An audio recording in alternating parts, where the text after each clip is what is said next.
Alright guys, a little unorthodox intro to today's video, but here's how it went down. The twin turbo F12, the last video you guys saw was an epic day tuning this car with Mike and Shane. And you know what, like anybody who spent 5 years patiently waiting with a vision and a dream, spent a lot of time and money getting to that day, I was really excited. And so on the way back, we came to the HQ. And well, what I thought in my head was gonna be the first drive didn't go very well. I wanna show that to you in this video. You're gonna see it all. If you were wondering why the videos have been so hectic and chaotic lately and why we did so many back-to-back behind the scenes channel stories videos, it's just life, man. Honestly, at the end of the day, my wife got injured. I had to cancel a flight down here. The content schedule got jumbled up. Even yesterday when I was supposed to fly here, I actually ended up missing my connection.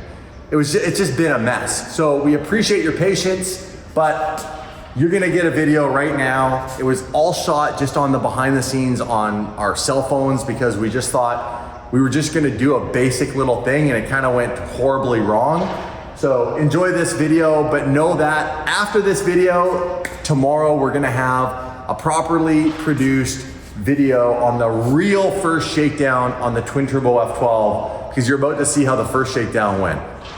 Not so good. Enjoy the video. All right, we just got back from an amazing day tuning this car for the first time.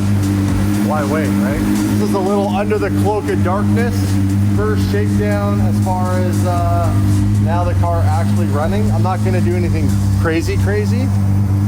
I always say that, and then I get behind the wheel. I was gonna say, oh, I didn't even know you were gonna drive it right now. I'm not gonna do anything crazy because we need to do a proper drive on the main channel, but why wait? You know, it's like Christmas morning right now. So, nothing crazy, just let's see what it's like. Chill. Are you excited? Yeah, I'm really excited. Let's just maybe do a donut. You can do a couple like figure eights. A couple like, yeah. See the front tires are also cold. It's also very cold out now. So there's no way of really getting heat in the front tires. And those are the tires that you want to have the grip in. So we're just gonna keep it chill. This is just a fun little first drive. See how the throttle response is. Then we'll tuck it away, but we need to do this just for fun. Yeah. And it's all warmed up and ready to go too. The best part is there's nobody here literally to try to sneak a video over the fence. As much as I love these guys, and they would tell, if I told them not to film, they wouldn't, but I can't really control who's on that side. Yeah. So there's not really anybody here.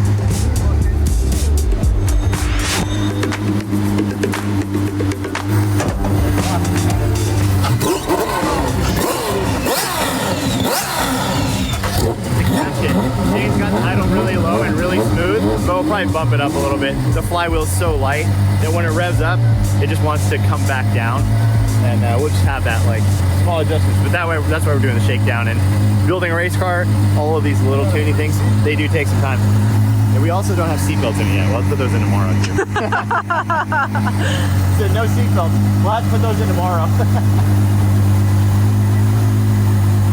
Heat up. He's about to crank the heat up. Yeah, right?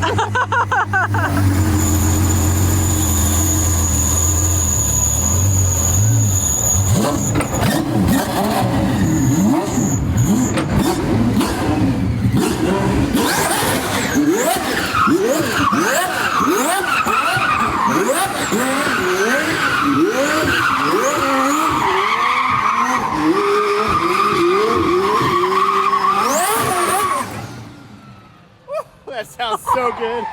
It sounds so good. Dude, it's so quick. Holy crap. Dude, Oh man, yeah. it's like a freaking cheetah ballerina dancer combined in one. Yeah, and the pivot point of where it's rotating is like in the middle of the car. It's not rotating around the front tires. Yeah, you can tell. You can see it. Yeah. Wild.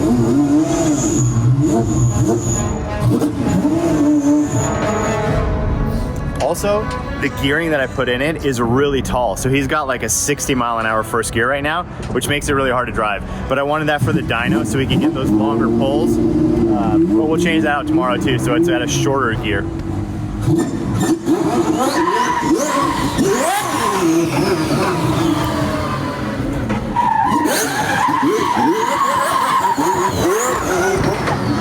I don't think he's fine. Not at all.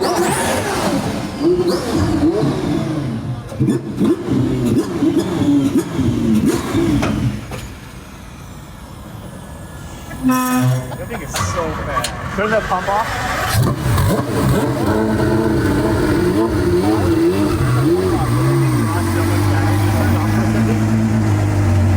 See how the battery voltage is low right now? So we're gonna have to put a bigger battery in it and maybe even a bigger alternator. So the challenge was alternators die when they spin too fast, and having this thing spin at 9,000 RPM meant we have to put an alternator pulley on it that spins kind of slow at idle, so it doesn't make a lot of amperage at idle. So once you get above 3,000 RPM, then it's charging, but when the RPM comes down, that thing takes so much power to run that it kind of bogs it down. This thing is psychotic. It is wild. The way it moves is absolutely insane. You gotta see it from the outside too. Like where it pivots in the middle of the car. Yeah.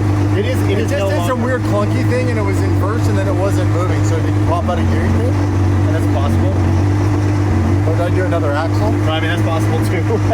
Let's find out.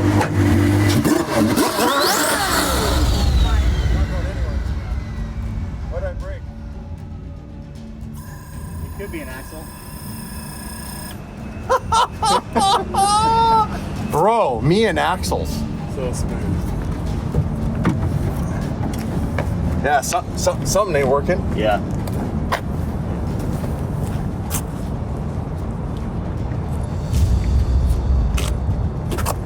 Uh-oh.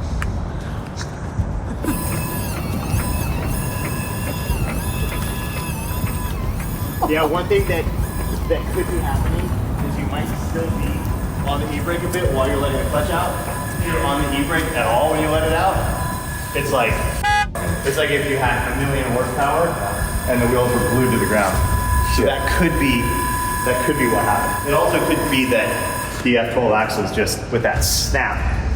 Obviously these axles were abused before, so they weren't. I did the old axles. The old axles out of this car. So we have to order a Ferrari axle? Yes, but I did find some on eBay for pretty cheap. So Are they in California? order a 6-pack of them. Fucking hell. Me and axles. How'd it look when it was doing a little donut? It is, the car moves like nothing I've really ever seen before. It's crazy. The way that it picks up speed and like jumps forward, and the settings that I put on the car right now are really mild as far as like how quick it should be. It's really quick, bro. The Yeah. description I use is like a ballerina and a cheetah mixed together. Like literally, it's like smooth and even. It's it's wild. Like it looks different. Yeah. Like it doesn't look like a normal drift car or normal car. First drive, first broken thing. As you guys know, Rokform has been a partner with DDE for a long time. And they've been here for a long time because they make quality products. We can drop our stuff all day long and we're not worried about breaking our phones. Now they brought something new. They got the G-Rock, the special DDE edition. These things are just as durable as all their other products, but these play sound. These G-Rock speakers are durable and they're waterproof. So either way, this is gonna be fine. Customers frequently comment on how strong the magnets are and how long the battery lasts. The G-Rock instantly sticks to any magnetic surface, the world's strongest magnetic golf speaker. It's rugged and waterproof. Rain or shine, shock or drop, the G-Rock keeps on rocking. The G-Rock has a 24-hour battery life. Play up to 6 rounds of golf on a single charge. It's lightweight and portable, lighter than a box of golf balls. The G-Rock sounds great. It's got dual 8-watt drivers that deliver crisp, clear sound on and off the course. Optional SD card can be inserted that can hold up to 5,000 songs, no phone required. And you can pair 2 at a time for more immersive sound. The only place to get this limited edition DDE G-Rock speakers at Rokform.com. And you can use code DDE2024 for 25% off. Line response, we're gonna have to dial that down a little. It is ready to. Like one tap, it goes. What do you think, right or left? You just spin the wheel and find out. Your side. My side turns, right? Diff? It's not the axle. It's like the stub shaft in the differential. You broke the differential already? Look at that spare one in the BMW. It's a different one, unfortunately. That's something in the diff.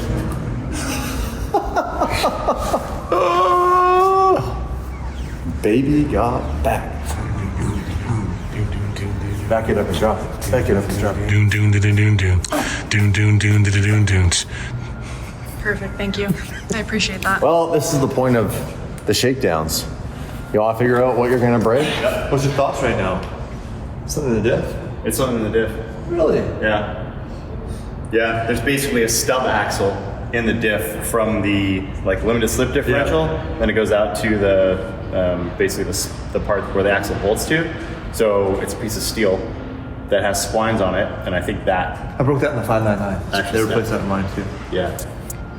But these parts are easier to get because this is not a Ferrari part. Should be. Should be. We'll see. To be continued.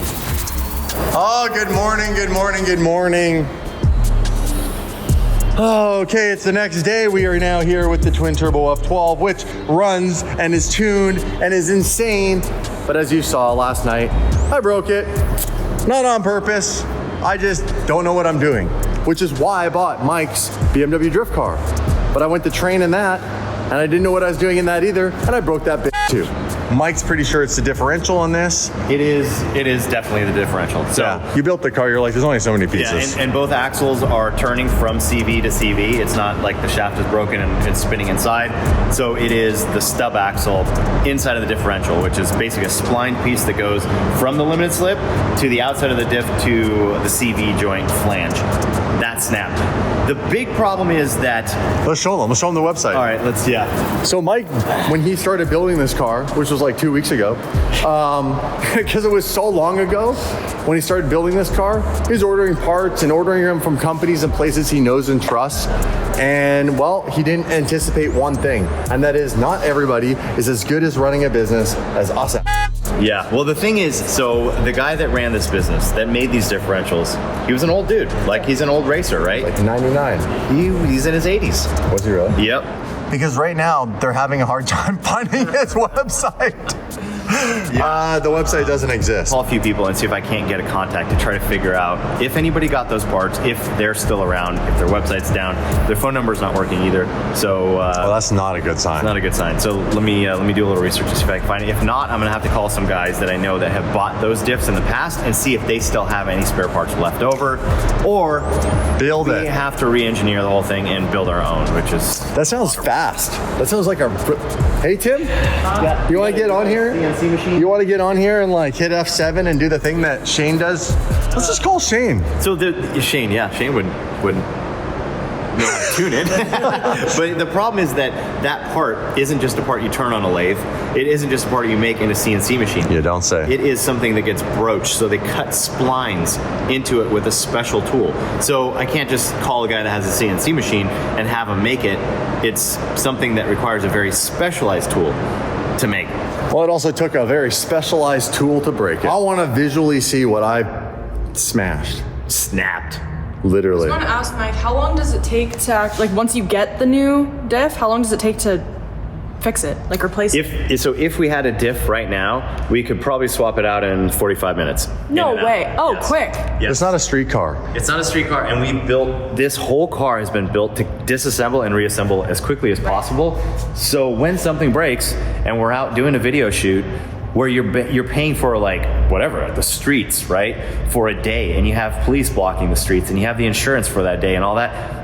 The car needs to be repairable very quickly. If something happens, you need to get it back out there and back up and running for the next shot immediately. You see that right there? Yeah. That, you can actually undo these bolts. See those bolts? Yeah. 1, 2, so there's what? There's 6 bolts on there. You undo those 6 bolts, you can take the back of that off. Be a little messy because there'll be oil in there, but you can literally pull the gears out of there, put new gears in here, and change the way that this car drives just from 6 bolts. You gotta switch all your cars to this so that you, like, YouTube. Excuse me? You gotta get things going, hello? Takes too long to fix the other cars. We're gonna get this car taken apart and show you guys exactly what's going on with it. We got the axles disconnected, we got the drive shaft removed, and the bolts loosened up. We do have a couple bolts on top and a few bolts on bottom that are holding it in place now. So we'll get this hydraulic part over here situated. Should be able to just drop the whole thing out. Pinch. Keep going. Yep. All right, so here's the top portion of the mount. That's how you do that. That's How brilliant. cool is that, right? Easy, right?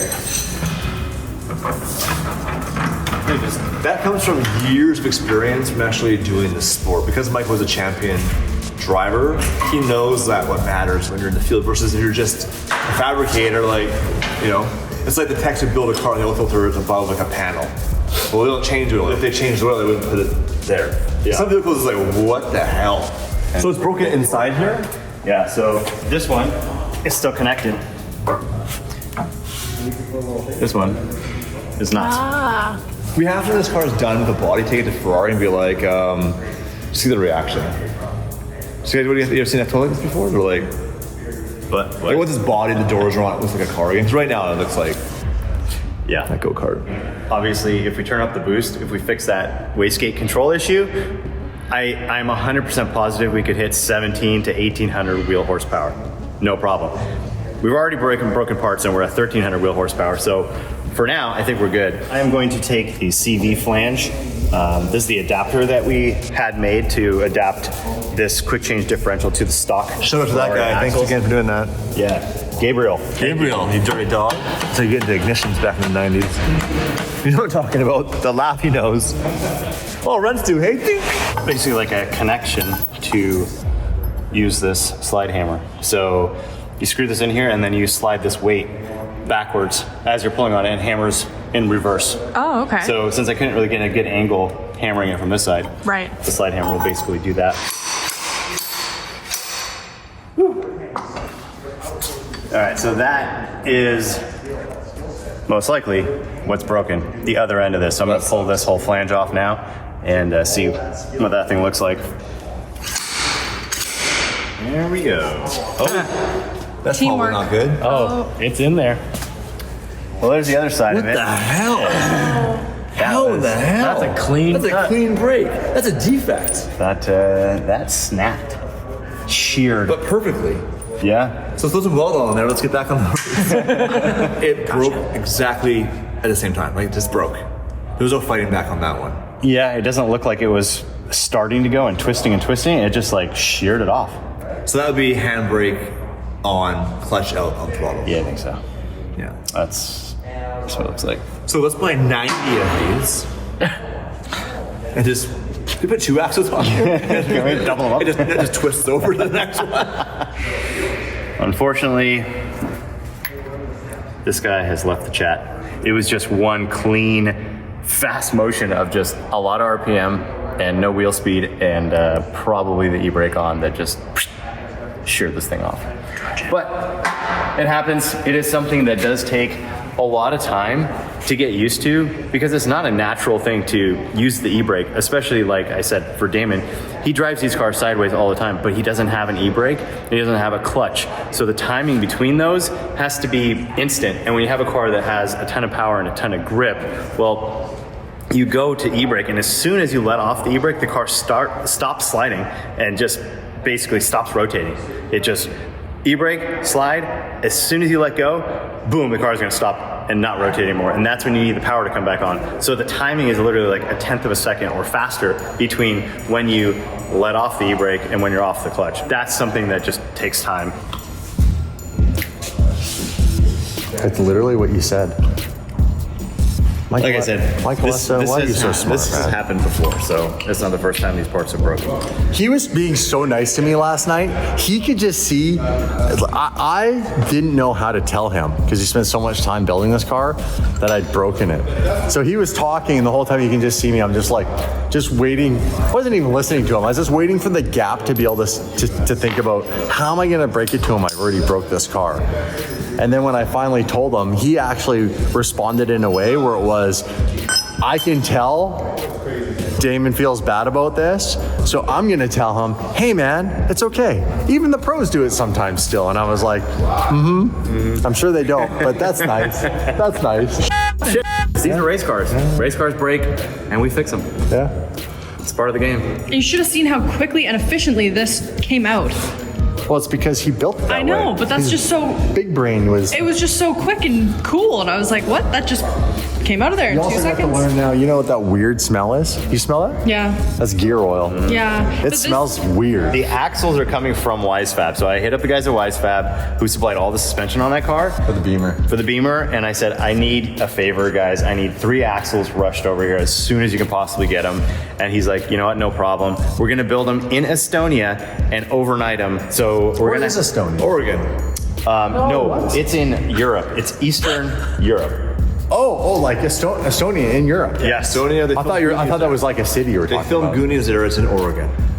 No. The differential that broke, we're trying to get that thing back together. Got a hold of the guys that had the parts. They shipped it out. They sent it overnight, but UPS dropped the ball on it, so we didn't get it overnight. We got it 2 days after. So that sucked, but we got the parts now, and I was working on it, getting it together, gonna throw this thing back in the F12, and then there was another problem.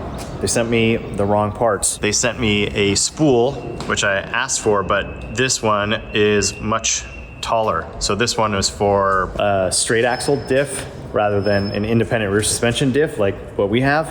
That's not gonna work. I went and I found another diff that was complete and in good condition. So leaking fluid all over my truck. I got the diff so we can get this car back together today. And we've got Shane here dialing in some more stuff on the car. Do just like the basic shakedown. Obviously on the dyno, we weren't able to do the no lift shift. So basically you can stay on the throttle, just shift up gears, shift down gears, it'll auto blip for you. We want the idle to stay higher. If it drops down too low and you go to get back on the throttle, it kind of bogs down even though it's a V12 and it's twin turbo.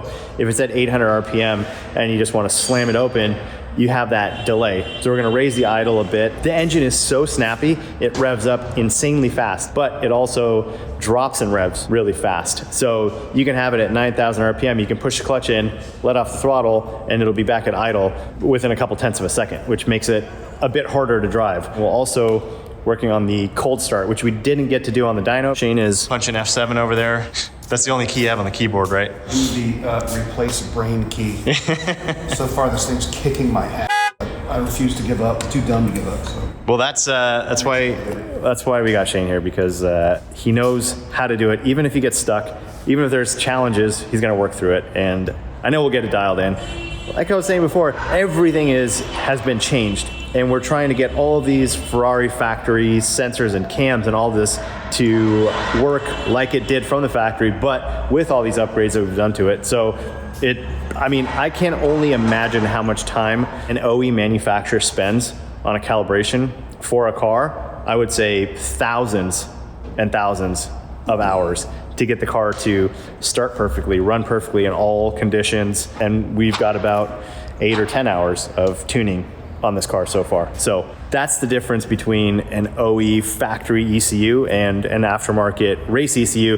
It does take a little time to dial in, especially when you have certain situations and you want it to do certain things like the no lift shift and to keep the idle higher when it's in gear. We have to kind of think about what does the ECU allow us to do and how to kind of work around these things to get everything looped together to do those functions. Well, the idle is way better. It starts up really smooth now. And at this point, we're working on raising the idle when it's in gear. The ECU is watching what the driver's asking for with the pedal, and trying to decide at what point do I let idle control turn off and let the driver have the pedal, right? Yeah. So if we get that all out of whack, then it's super touchy when you try to take off, because as soon as you even look at the throttle, it jumps out of idle control, and you can get it in a situation where it actually drops down. Yeah. Because it's following the pedal, which is below where the idle valve is. Idle has the throttle. Got right? it. So you got to keep that transition right, and so we may have to kick it up above that a little bit, like 2800, whatever. Yeah. When you turn it on, so that it stays above the normal idle. Otherwise, it screws the idle all up. So Yeah. that might be the game. All right, differential is ready to go. Got it all bolted up on its little carrier. got everything tightened down, and also filled the fluid while it was here. Got the idle to go high where we want it, but we were having some issues with charging and voltage because we put a 150 amp race alternator on it, which should be plenty, but we have 4 fans plus a electric power steering pump that draws a bunch of power. So we're trying to stage some of the fans basically, so how they come on is going to, one fan will turn on first at a lower speed, especially the radiator fan, because those are PWM controlled, which is a pulse width modulation, where you can control the speed of the fan. So it's not just an on and off, it will actually ramp up in speed depending on what you need. We've got those, and it's got these extra wires here to control their speed. But if we have one come on slower and then have it ramp up and build speed, and then if it's still getting too warm, then we can have the second one kick on and bring the temps down. That way they don't all come on at the same time and just really put a big drain on the battery, because we are running a smaller race battery in this thing. And if we need to, we'll either run 2 of those batteries or run something bigger if we have to. I don't want to get a bigger alternator. Also, now that we've raised the idle, it's charging better. And the issue is basically the pulley size on the crankshaft and the pulley size on the alternator. I have that ratio set to where we can rev this engine to 9,500 RPM, and we're not going to overspin the alternator. If we put a different pulley on the alternator to get the alternator to spin faster, which would charge better at idle and lower RPMs, then at higher RPMs we could smoke the bearings and the alternator just destroy it. So we want to make that alternator live, obviously, because most of this car's life is going to be at higher RPM, but we're also trying to figure out how to make it work at the lower RPMs. Once Shane's done working on that, the staging of those fans, and put the diff in, we'll be good to go and test this thing out a little bit. All right, well, I got the differential back in here. It's all bolted down. Axles are torqued. I think we're good to go. It's a lot more difficult by myself, not having Tim here, but I got it done. So overall, about, I don't know, 45 minutes to get in the car, torque the axles, put the drive shaft back in. Not too bad.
Say, for the first little, just making sure everything works right, this thing already rips.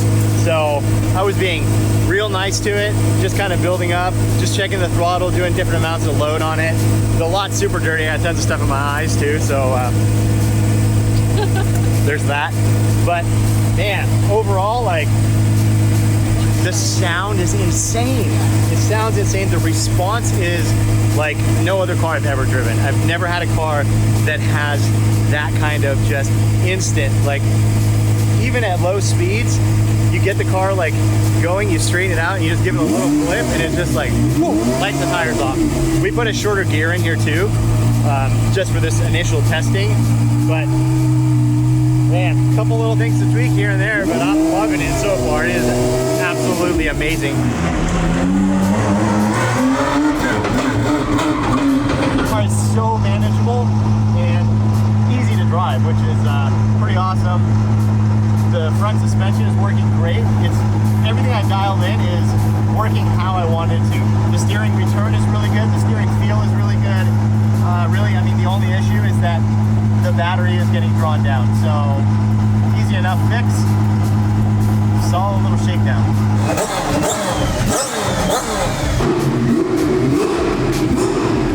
Can't wait to get Damon in the seat and get his reaction.